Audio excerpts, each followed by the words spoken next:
What's up, YouTube? Tyler Parsons back again. Had a question on the importance of why are we swinging left-handed with the Superspeed golf sticks. Now, great question. I've touched on it a couple times before. We're going to dive in not only into Superspeed golf, but as well as training on that non-dominant side in the gym.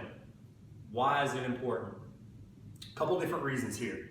We've got to look at one, if you're a right-handed golfer, left-handed, what have you, but you're always loading, turning, and building up and getting specific muscles to react a certain way in the swing, okay? Right-handed golfer, this right scapula, typically you'll see is built up, backing through our back muscles. Again, that scapula wants to dig in just a little bit and it's firing.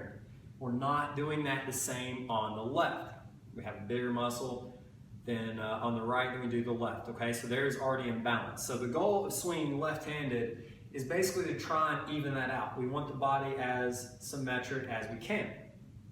That's where we'll come through, and you may see on some of my other videos, we're doing unilateral lifts, okay? So for example, if we're gonna make this simple, a bicep curl with our right hand, we wanna make sure that we're doing the same weight over on that left.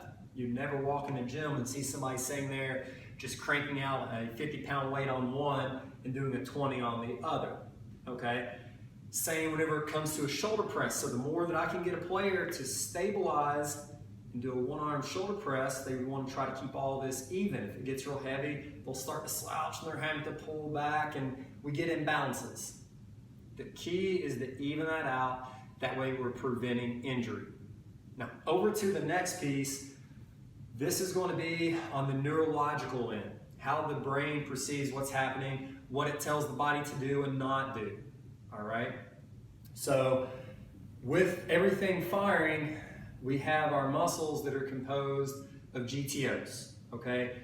Basically, those are Golgi tendon organs, and what they're doing is they're sending the signal to brake, all right? Meaning slow down, it's going to prevent us from overfiring and basically tearing and ripping something, right? Whenever we're loading up and we go to explode through, we can only accelerate as fast as the body is aware that it knows how to decelerate, okay?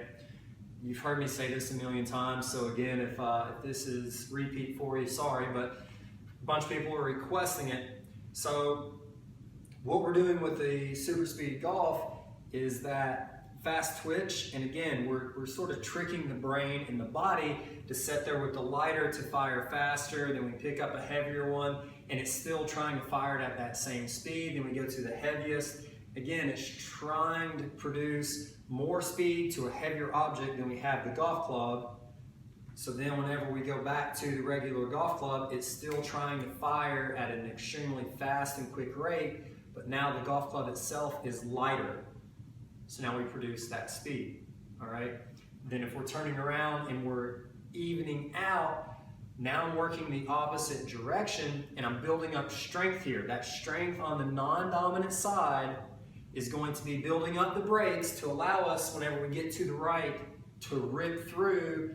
And again, now it's starting to even out. We're building up those brakes. It only goes without saying that on that right-hand side, on the dominant side, now we can go even harder and faster without having to worry about injury, okay? So as long as you're doing everything nice and safe, not going too crazy with any of your training, and that should, again, be a no-brainer, right? Train within your limits, but a lot of people are asking, okay, isn't that going to cause injury? No, it's not. There's why we're trying to even that out, just so you're not doing too many reps or getting too heavy with any of your weights or anything like that. We prevent injury, we get you faster, it's going to improve that game, something that's going to help out. So again, use the non-dominant side, unilateral exercises, whether it be, something as simple as if we're doing a chop, even it out, go to that other side. There's going to be the reason why, help you get a little bit faster, stay safe, improve that golf game. Check back, guys.